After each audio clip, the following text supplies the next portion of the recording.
in 2016, there were a lot of people who were wrong about Donald Trump, but it's hard to find anybody who was more wrong than me. I didn't think he was going to win the primary. I didn't think he'd win the general. And when he did, I mean, I'm somebody who worked in the Republican Party for, close to 30 years. I went through this really painful process of asking myself how it was this could happen. And I had a lot of friends who said, well, Donald Trump really hijacked the party. This wasn't the party. But I just couldn't buy that. It didn't make intellectual sense. So I started on a sort of personal quest to look at this. And in that kind of way, your high school English teacher said, if you can't write it, you don't understand it. That ultimately led me to write this book. It was all a lie. And one of the things that became really clear to me is that in post-World War II Republican Party, there had always been two strains. An Eisenhower strain, call it, that was boring, governing, sane, and then a Joe McCarthy strain, paranoid, xenophobic, anti-intellectual, often racist, non-governing. And these two strains competed with each other. And there were a lot of us, I think, who were drawn to, say, George W. Bush and compassionate conservatism idea of that, who I think it's safe to say, I know it's certainly true of myself, and I think it's safe to say for a lot of us, we assumed that we were the dominant gene in the party and that we saw this dark side, and it was a recessive gene.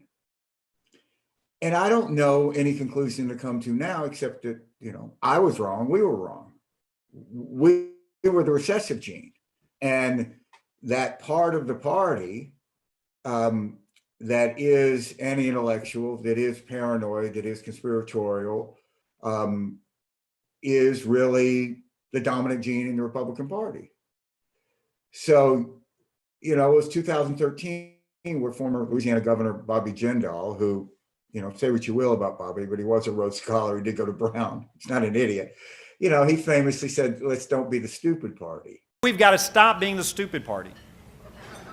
And I'm serious. It's time for a new Republican Party that talks like adults. It's time for us to articulate our plans and our visions for America in real terms. It's no secret we had a number of Republicans that damaged the brand this year with offensive and bizarre comments. I'm here to say we've had enough of that. It was really too late then. And I think that you have this confluence of factors that are sort of driven by the fact that the country is changing, and the party had two choices: either adapt to this change or try to deny that the change was happening and try to stop the change. And a lot of it is racial. And the party has made the tragic mistake of giving up on trying to adapt. And so it forces this need to create an alternative reality. And that alternative reality manifests itself in many, many ways, including climate.